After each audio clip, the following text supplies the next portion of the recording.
السلام علیکم ورحمۃ اللہ وبرکاتہ۔ محترم سامعین، معزز خواتین و حضرات، 28 پارے کی تلاوت کی جا رہی ہے۔ اس سے پہلے ایک دعا کریں کہ انٹرمیڈیٹ کے امتحانات شروع ہو چکے ہیں اور کل سے SSC کے امتحانات شروع ہو رہے ہیں۔ ہم دعا کریں آج کے پرفتن دور میں باطل طاقتوں کا مقابلہ کرنے کے لیے دینی علم جتنا ضروری ہے اتنا ہی دنیاوی علم بھی ضروری ہے۔ تو ہم دعا کریں کہ ہمارے بچوں کے امتحانات آسان ہو، اچھے کامیابیاں ہو، ان کو سہولتیں ہو، یہ ضرور دعا کریں۔ 28ویں پارے کی تلاوت کیا جا رہی ہے، 28 پارے کی۔ اس میں پہلا سورہ ہے سورہ مجادلہ۔ اسلام ایک مکمل نظام، ایسا پاکیزہ نظام ہے جس میں کسی قسم کے شک شبہات اور باطل طاقتوں کا بالکل اس کے اندر غلبہ نہیں ہے۔ صاف سیدھا یہ اللہ کے طرف سے آیا ہے، اللہ کے رسول نے ہمارے لیے پہنچایا، اور پاک اور شک اور شبہات کی نہیں ہے۔ ایک حدیث میں 9 افراد کے تعلق سے اللہ کے رسول نے فرمایا بڑا بدترین شخص وہ ہے، ان میں سے ایک شخص یہ ہے ایک اچھا دین ملا ہے، اس دین کو شک و شبہات میں مبتلا ہو کر دین کو خراب کر لے رہا۔ پاکیزہ کلیئر ہے۔ اسی طریقے سے زمانے جاہلیت میں کچھ ایسی باتیں ہوتی تھی جس میں اسلام آنے کے بعد وہ ختم کی گئی۔ اس میں سے ایک بات یہ تھی کہ زہار، ایک جاہلیت میں زہار ایک لفظ استعمال ہو تو بیوی کو طلاق دینے کے برابر ہو جاتا تھا۔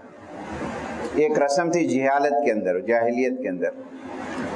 ایک صحابی حضرت اوس بن صامت رضی اللہ تعالیٰ عنہ، ان کی بیوی ہیں خولہ بنت ثعلبہ رضی اللہ تعالیٰ عنہ۔ زمانے جاہلیت میں کہ شوہر نے حضرت ثعلبہ رضی اللہ تعالیٰ عنہ کو کہا تمہاری پیٹھ میری ماں کی پیٹھ کی طرح ہے۔ اس بات کے کہنے سے اس زمانے میں جاہلیت میں دونوں میاں بیوی میں طلاق ہو جاتی تھی، ختم کر۔ اب اس کے بعد دیکھیے ایک حضرت خولہ بنت ثعلبہ کا جو کردار، اللہ سے جو فریاد کرتی ہیں، اس کے جواب میں سورہ اترتا ہے مجادلہ، یعنی اللہ سے اردو میں ذرا جھگڑنا بولتے ہیں نا، جھگڑنا کچھ اچھے معنی میں نہیں ہے، یہ لفظ ویسا ہے، ایک نگیٹو معنی میں چل جاتے بعض لفظ۔ مجادلہ کے معنی ہے اپنے حق کے لیے اللہ سے مانگنا، اپنے حق کے لیے اللہ سے مانگنا۔ جب یہ بات ہوئی تو حضرت ثعلبہ پریشان ہوئی، میری بچے چھوٹے تھے، اللہ کے رسول کے پاس جا کر فریاد بھی کی اور اللہ سے فریاد کی، اے اللہ یہ کیسے ہو سکتا ہے ایک چھوٹی سی بات پر میری زندگی تباہ ہو جائے، میرے سے چھوٹے چھوٹے بچے ہیں، یہ کیسے ممکن ہو سکتا ہے؟ یہ جو انداز اللہ تعالیٰ سے بات کرنے کا، اللہ سے اپنا حق مانگنے کے لیے جب وہ بات کرتی ہیں، اس کے جواب میں اللہ تعالیٰ یہ سورہ نازل کرتا ہے، وہی قد سمع اللہ قول التی تجادلک، اے اللہ کے رسول میں نے سن لیا ہے وہ عورت جو اللہ سے مجادلہ کر رہی تھی اپنے حق کے ماننے کے لیے۔ اس کے بعد اللہ تعالیٰ نے فرمایا ایسی قسم کھا لینے سے زندگیاں خراب نہیں ہوتی ہیں۔ اتنا بڑا کردار ہے، دیکھیے اب مانگنے سے اللہ تعالیٰ کیا نہیں دیتا، وہ رسم ختم کی کر دی۔ اس کے بعد یہ آئے سورہ پورا مجادلہ بول کے اترا سمجھو۔ بیوی کو ماں کہہ دینے سے ماں تو نہیں ہو جاتی، البتہ منہ سے نکالنے کی سزا یہ ہے کہ بیوی کو ہاتھ لگانے سے پہلے غلام کو آزاد کرے، 2 ماہ مسلسل روزے رکھے، یا 60 مسکینوں کو کھانا کھلائے، قسم کھانے کی بنا پر۔ اس کے بعد وہ رسم اسلام نے ختم کر دیا۔ کسی برے کام کے لیے آپس میں متحد نہیں ہونا چاہیے، کسی کو نقصان پہنچانا، کسی کو نقصان پہنچانے کے مل کر مشورہ کر رہے ہیں، یہ اچھی بات نہیں ہے، سمجھیے آپ۔ البتہ نیک کام کے لیے آپس میں مشورہ کریں، بھئی ہم اچھا کام کرنا چاہ رہے ہیں، کسی کو مدد کرنا چاہ رہے ہیں، دو دوستوں کو ملانا چاہ رہے ہیں، میاں بیوی کو ملانا چاہ رہے ہیں، اچھے کام کے لیے کرو، اس میں اللہ کی مدد بھی رہے گی، اور جو ہے اللہ ساتھ بھی دے گا۔ پھر اس کے بعد جو ہے کسی محفل میں کسی مجلس میں بیٹھتے ہیں، محفل کے بھی کچھ آداب ہوتے ہیں، ان کا بھی خیال رکھا، بیچ میں سے اٹھ کے نہیں چلے جانا، کسی کو جلدی ہے پیچھے بیٹھ جاؤ، یہ آداب ہیں، کسی کو جو ہے ڈسٹرب نہیں ہونا، یہ بھی سکھائے گئے۔ پھر اس سورہ کے آخر میں 2 گروہ کا ذکر آ، ایک اللہ کا گروپ، حزب کے بارے گروپ جماعت کی کہتے ہیں، ایک اللہ کا گروپ ہے، ایک شیطان کا گروپ ہے۔ ان کا کیا کردار ہے یہ یاد رکھیے پیسج کو۔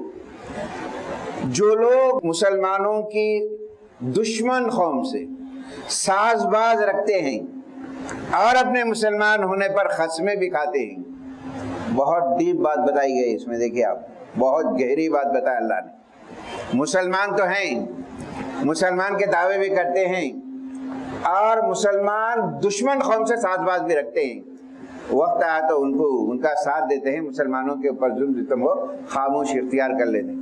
میں کھل کے نہیں بول سکتا، بعض باتیں تو پولیٹیکل ایشو بن جاتے ہیں، آپ سمجھے اس بات کو۔ یہ قرآن نے ان کے تعلق سے کیا کہا ہے؟ جو لوگ مسلمانوں کی دشمن قوم سے ساز باز رکھتے ہیں، اپنے مسلمان ہونے کی قسمیں بھی کھاتے ہیں، لیکن وقت آیا تو مسلمان اسلام کا ساتھ نہیں دیتے، قرآن نے کہا یہ شیطانی گروپ ہے۔ کتنا چوکنا کیا گیا ہے ہمارے لیے، ہوشیار ہے، موجودہ حالات ہمارے لیے یہ آیتیں بڑی اہم ہیں، ہوشیار کیا گیا۔ سچے مسلمان تو وہ ہیں اللہ رسول کے مقابلے میں اللہ کی مخالفت میں اپنے عزیز رشتہ داروں کا بھی پرواہ کرے بغیر اسلام کا ساتھ دیتے ہیں، اللہ نے جو کہا بات مانتے ہیں۔ رشتہ دار ناراض ہو سکتے ہیں، کوئی ناراض ہو سکتا ہے، لیکن حق بات ہے، یہ اللہ کی بات ہے۔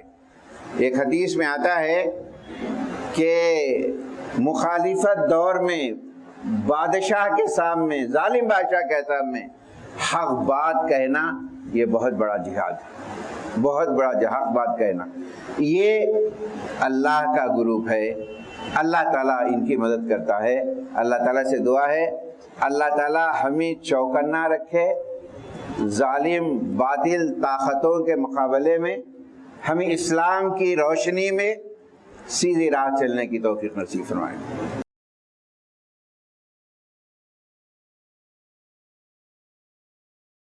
بسم اللہ الرحمن الرحیم۔ محترم بزرگوں، دوستوں اور عزیز ساتھیوں، رمضان المبارک بالکل آخری اختتامی دور کو پہنچ رہا ہے۔ اللہ سے دعا کریں کہ ہماری یہ کوششیں قبول بھی ہو جائیں، وہ مقصد ہمارا حاصل ہو جائے جس کی ہم تیاری کر رہے ہیں۔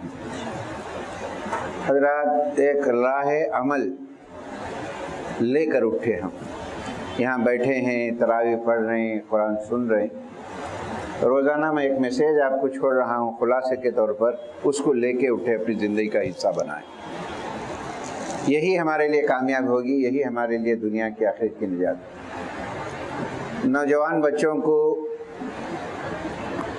میرا حسن ظن ہے کہ الحمدللہ نماز کے پابند ہیں گے، ہوتے ہوں گے، ہونا بھی چاہیے۔ غیر رمضان میں بھی نماز کے پابند نوجوان، چاہے پڑھنے والے ہو، یونیورسٹیوں میں ہو، کالجز میں ہو، نماز تو ان سے نہیں چھوٹنی چاہیے۔ یہ بات قرآن سے تعلق رکھیں۔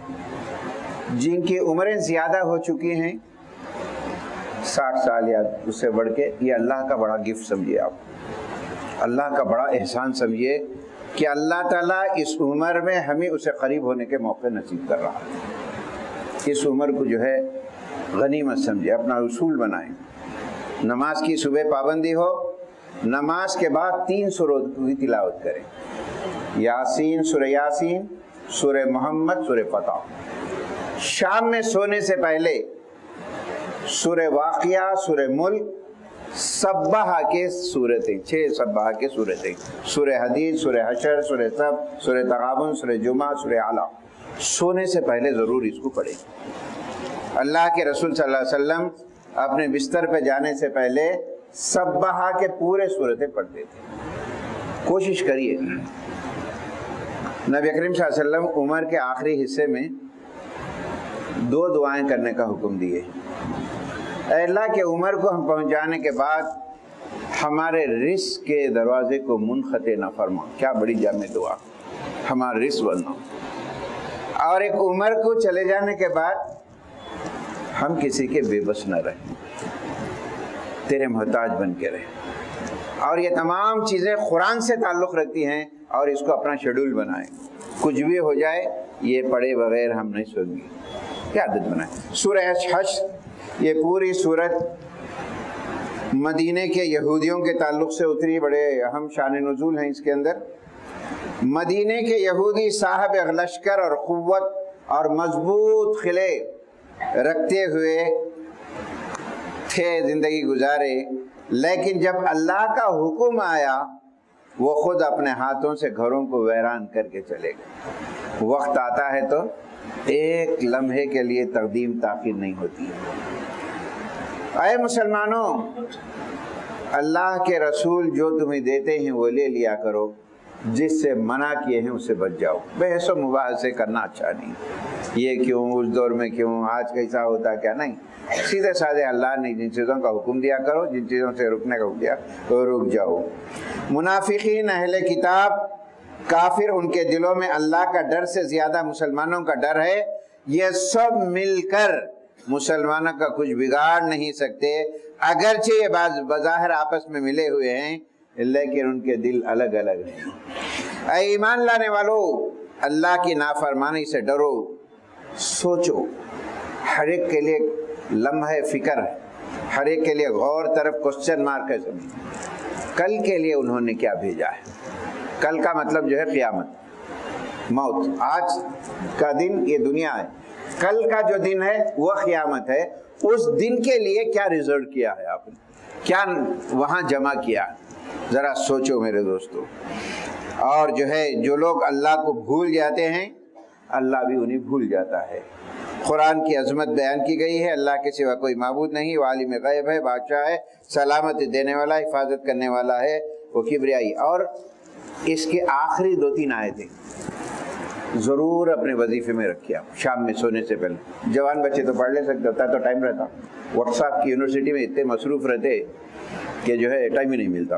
آخر کی سورہ حشر کی آخری کی 2 آیتیں پڑھیے آپ خدا کے لیے. یہ آپ کو بہت ترقیوں کی چیزیں ہیں قرآن جو بتاتا ہے, کامیابی کی ضمانت دیتا ہے. آپ اپنے وظیفے میں پڑھیے, سونے سے پہلے ان آیتوں کو پڑھیے آپ. سورہ ممتحنہ مدنی سورہ ہے. اے مسلمانوں, اللہ کے دشمنوں سے, اپنے دشمنوں سے راز کی بات نہ کہو. یہاں کے جو سورے ہیں بڑے تھنکنگ, غور و فکر کرنے والے ہیں حالات کے حساب سے. اپنے راز کی باتیں مت کرو. 2 لوگ ہمارے دشمن ہیں قرآن کہتا ہے, ایک جوس اور دوسرے مشرکین. اہل کتاب کے تعلق سے آتا ہے کہ الگ سرا سنجیدہ ہیں, اچھے, ان سے بہت چوکن نہ رہو, یہ کبھی بھی تمہارے خلاف حملہ کر سکتے. حضرت ابراہیم علیہ السلام کی دعا نقل کی گئی ہے, بڑی پیاری دعا ہے, بلکہ اللہ کے رسول صلی اللہ علیہ وسلم تہجد میں اس دعا کو پڑھتے تھے. لَكَ أَسْلَمْنَا وَبِكَ آمَنَّا وَعَلَيْكَ تَوَكَّلْنَا وَإِلَيْكَ أَنَبْنَا وَإِلَيْكَ الْمَصِيرُ.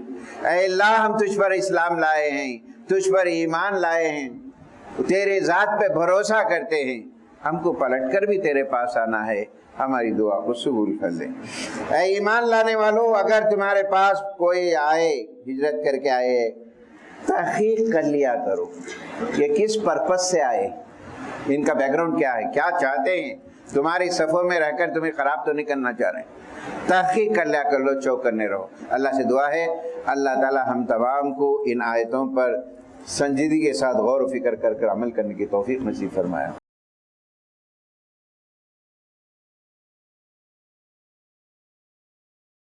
بسم اللہ الرحمن الرحیم. سورہ صف مدنی سورہ ہیں, یہاں سے بہت سارے اہم ترین احکام ہیں. قرآن مجید کی صورتوں کی 3 قسمیں ہیں. ایک طوال مفصل, بڑی بڑی صورتیں بڑے رکوعوں کے ساتھ. ایک وسعت مفصل, بیچ کی صورتیں. ایک خسار مفصل, چھوٹی 2 رکوع کے جو سورے ہیں. یہ تینوں سوروں کو اللہ کے رسول ہر نمازوں میں ڈیوائیڈ بھی کرتے تھے, اسی حساب سے پڑھتے بھی تھے. اسی قسم سے قرآن مجید کی جو آیتیں ہیں, سینٹنس 10 ٹائپ کے سینٹنس ہیں. احکام ہے, منع ہے,